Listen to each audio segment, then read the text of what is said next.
Les différences entre les hommes et les femmes, elles existent, c'est évident. Ben oui, rien qu'en allumant la télé, qu'est-ce qu'on trouve à part le Covid en ce moment? Des femmes qui luttent contre les inégalités salariales, la discrimination à l'embauche, les blagues sexistes, et j'en passe. Eh bien, moi aussi, dans mon projet de thèse, je m'intéresse aux différences entre les hommes et les femmes. Bon, dans un contexte bien particulier, puisque je m'intéresse aux hommes et aux femmes atteints de drépanocytose. Or, dans la drépanocytose, c'est les hommes qui sont discriminés.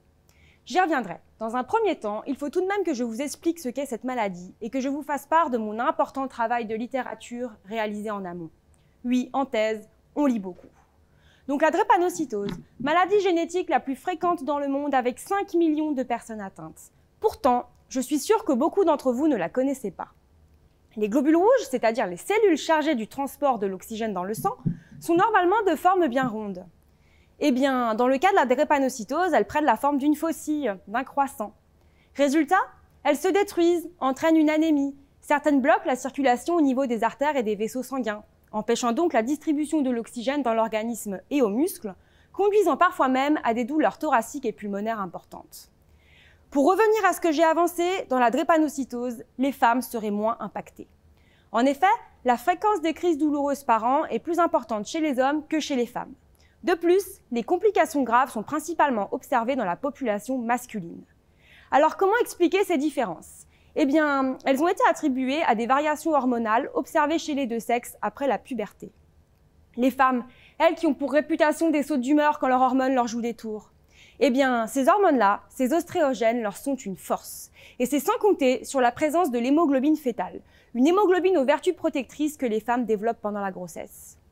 Mais aux yeux des médecins et des chercheurs, les variations hormonales, c'est une explication insuffisante. C'est là que j'interviens.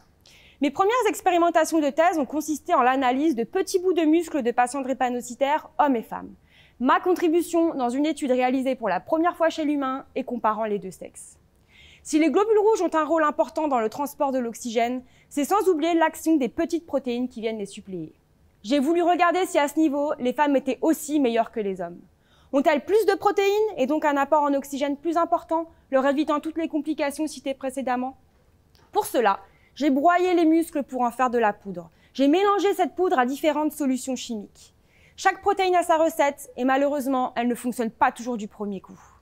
Alors après des heures et des semaines d'exploitation, le bilan n'a finalement donné aucune différence. Les différences entre les hommes et les femmes dans cette maladie sont donc très certainement liées à d'autres choses. Je vais pouvoir expérimenter davantage de paramètres pour en déterminer les causes, mais cette fois-ci chez les souris.